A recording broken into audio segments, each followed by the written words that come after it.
ለብዙ ዓመታት በሳተላይት ኃይሎቿ ስትዋጋ የነበረችው ኢራን አሁን ለመጀመሪያ ጊዜ በቀጥታ ከሀገሯ ተነስታ የአሜሪካ የጦር ሰፈሮችን በሚሳኤልና በድሮን ማጋየት ጀምራለች። የኢራን አብዮታዊ ዘብ ባወጣው አስቸኳይ መግለጫ ከዚህ በኋላ ጥቃቶችን በወታደራዊ ኢላማዎች ላይ ብቻ አይወሰንም፣ የሲቪል መሠረተ ልማቶችንም እናወድማለን ሲል ለአካባቢው ሀገራት የመጨረሻውን ጥብቅ ማስጠንቀቂያ አስተላልፏል።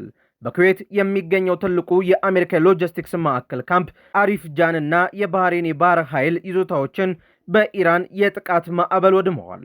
በባህሬን ዋና ከተማ መናማ የአደጋ ጊዜ ሳይረን እየጮኸ ነው። ህዝቡም ወደ መጠለያዎች እንዲገባ ታዟል። የግጭት የዓለምን የነዳጅ ማጓጓዣ መስመር የሆነውን የሆርሙዝ ሰርጠን በመዝጋት የዓለምን ኢኮኖሚ እያናጋው ይገኛል። በመካከለኛው ምስራቅ ወደማይቀረው ቀጠናዊ የዓለም ጦርነት እየገባ ነው።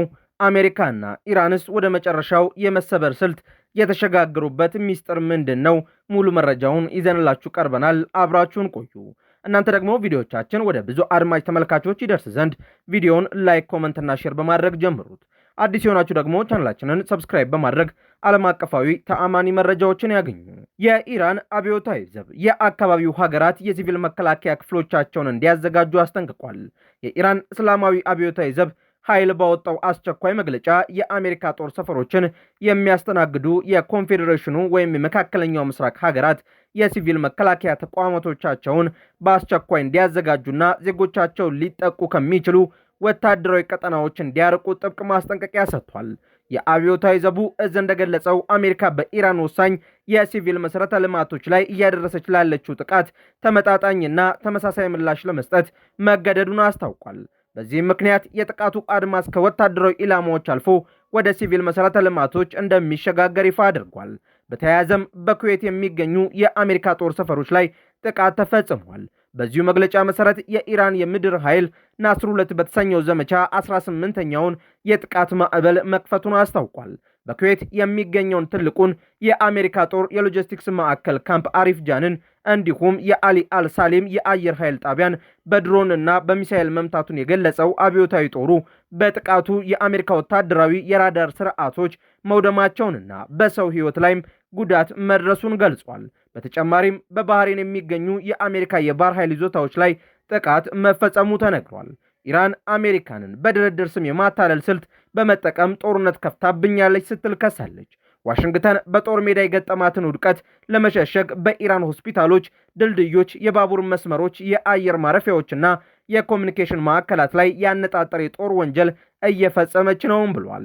አብዮታዊ ዘቡ በመግለጫው ማጠቃለያ ላይ ይህንን የአሜሪካንን የዱርዬነት ተግባር የሚያቆም ዓለም አቀፍ አካል ባለመኖሩ በሃይማኖታዊ ግዴታችን መሰረት ተመሳሳይ ምላሽ ለመስጠት ተገድናል ካለ በኋላ የትናንትናውን ጥቃት በወታደራዊ ይዞታዎች ላይ ብቻ የገደበው አሜሪካ አካሄዷን እንድትቀይር የመጨረሻ ዕድል ለመስጠት መሆኑን አስታውቋል። ለብዙ ዓመታት ኢራን ከአሜሪካና ከአጋሮቿ ጋር የምትፋለመው በየመን ሁቲዎች፣ በሊባኖስ ሄዝቦላ ወይም በኢራቅ አማጽያን በኩል ነበር። አሁን ግን የኢራን አብዮታዊ ዘብ የምድርና የሚሳኤል ኃይል ራሱ በቀጥታ ከሀገሩ ተነስቶ የአሜሪካ ጦር ሰፈሮችን መምታት መጀመሩ የጨዋታውን ሕግ ሙሉ በሙሉ ቀይሮታል። ይህ ማለት ቀጠናው ውስጥ ያሉ የአሜሪካ ጦር ሰፈሮች በሙሉ አሁን ላይ በቀጥታ የኢራን ሚሳኤሎች ኢላማ ውስጥ ገብተዋል። የኢራን አብዮታዊ ዘብ መግለጫ ትልቁ አሳሳቢ ክፍል ከዚህ በኋላ ጥቃቱ በወታደራዊ ኢላማዎች ላይ ብቻ አይወሰንም ማለቱም ጭምር ነው። አሜሪካ በደቡባዊ ኢራን በሚገኘው የባንደር አባስ ስልታዊ የወደብ ከተማ አካባቢ ያሉ ድልድዮችንና የትራንስፖርት መስመሮችን መምታቷን ተከትሎ ኢራንም በተመሳሳይ የአሜሪካ አጋር በሆኑት የባህረ ሰላጤው ሀገራት የሲቪል መሠረተ ልማቶች ላይ ጥቃት ለመሰንዘር መወሰኗን በግልጽ ያሳያል። ለዚህ ማረጋገጫ የሚሆነው በኩዌት የሚገኘው የውሃ ማጣሪያ ጣቢያ ላይ የደረሰው ጥቃት ሲሆን ይህ አካሄድ የቀጠናውን የኃይል የውሃና የኢኮኖሚ መሠረተ ልማቶች በቀጥታ አደጋ ላይ የሚጥል ነው። ኢራን ለኩዌት፣ ለባህሬን፣ ለተባበሩት አረብ ኤሚሬትስና ለሳውዲ አረቢያ ግልጽ መልእክት አስተላልፋለች። የአሜሪካ ጦር እኔን ለመምታት የእናንተን ምድር እንደ ማስነሻ ከተጠቀመ እናንተም የጦርነቱ አካል ናችሁ። ሀገራቱ የሲቪል መከላከያ ክፍሎቻቸውን እንዲያዘጋጁ መጠየቁ በሚቀጥሉት ቀናት የሚሳኤልና የድሮን ጥቃት በከተሞችና በነዳጅ ማውጫ ማዕከላት ላይ ሊያርፍ እንደሚችል ለማሳየትና በሀገራቱ ላይ ከፍተኛ የውስጥ ስነ ልቦናዊ የህዝብ ጫና ለመፍጠር ታልሞ የተደረገ ስልት ነው። ይህ ግጭት እየተካሄደ ያለው በዓለም ላይ ከፍተኛ የነዳጅ ማጓጓዣ በሆነው በሆርሙዝ ስልታዊ የባህር ሰርጥና በፋርስ ባህረ ሰላጤ አካባቢ ነው። የሲቪል መሰረተ ልማቶች፣ የወደብ ከተሞችና የነዳጅ ጫኝ መርከቦች መመታት መጀመራቸው የዓለም የነዳጅ ዋጋ በከፍተኛ ሁኔታ እንዲንር አድርጎታል። ይህም በዓለም አቀፍ ንግድና በዋጋ ግሽበት ላይ ፈጣንና ከባድ መዘዝ አስከትሏል። የኢራንና የአሜሪካ ፍልሚያ አሁን የደረሰበት ደረጃ አንዱ የሌላውን ህልውና ለመቅጠፍ የሚሞክርበት የመጨረሻው የመስበር ስልት ደረጃ ላይ ደርሷል። ሁለቱም ወገኖች ወደ ኋላ ለማለት አለመፈለጋቸውና የተመጣጣኝ ምላሽ ስልትን መከተላቸው ዲፕሎማሲያዊው መውጫ መንገዶችን እያጠበበ በመምጣቱ በቀጣዮቹ ሰዓታትና ቀናት ውስጥ የቀጠናው ውጥረት ይበልጥ ሊባባስ እንደሚችል ይጠበቃል።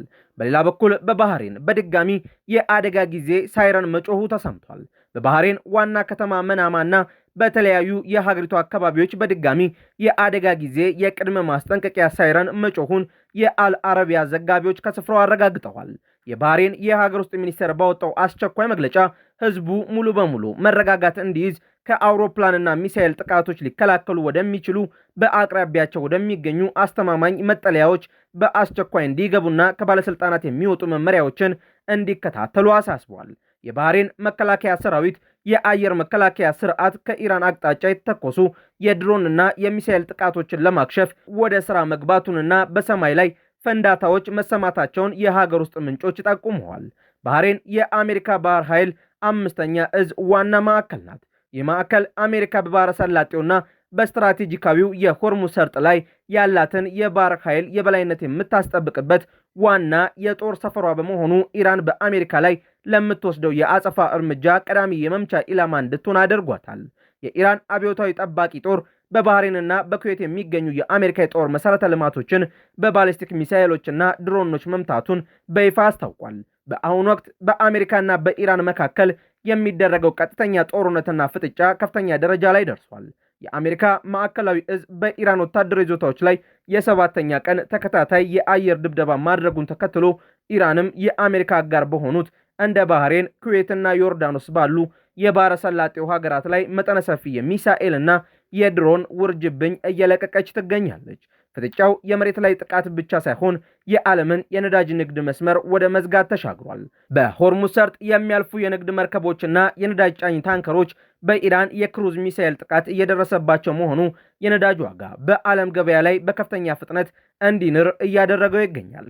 ኢራን ሰርጡ የሚከፈተው የእሷ ወታደራዊ ፍላጎት ሲሟላ ብቻ እንደሆነ በግልጽ እየተናገረች ነው። ዮርዳኖስ፣ ሳውዲ አረቢያ፣ የተባበሩት አረብ ኤሚሬትስ እንዲሁም ኩዌት የኢራንን ጥቃት በጋራ እያወገዙት ነው። ይሁን እንጂ ዮርዳኖስ የአሜሪካና የኢራን መዋጊያ አውድማ አልሆንም ብላ የአየር ክልሏን የጣሱ 10 የሚሳኤል ጥቃቶችን ብታከሽፍም ሁኔታው መላውን የመካከለኛው ምስራቅ ሀገራት ወደማይፈልጉትና ወደማይቀይሩት ቀጥተኛ ቀጠናዊ ጦርነት እየሳባቸው መሆኑን ዲፕሎማቶች በስጋት እየገለጹት ይገኛሉ። ውድ የአውደ ዓለም የዩቲዩብ ቻናል ተከታታዮቻችን አዳዲስ የተሰሙ ሰበር መረጃዎቻችን እኚህን ይመስሉ ነበር። በእነዚህ መረጃዎች ላይ ያላችሁን ሀሳብ አስተያየት በኮመንት መስጫው ላይ አስፍሩልን። አዳዲስ መረጃዎችን በፍጥነት ለማግኘት ቻናላችንን ሰብስክራይብ ማድረጋችሁንና ለሌሎች እንዲዳረስ ላይክ እና ሼር ማድረጋችሁን እንዳትረሱ። በሌላ መረጃ ዳግም እስከምንገናኝ ሰላም ቆዩን።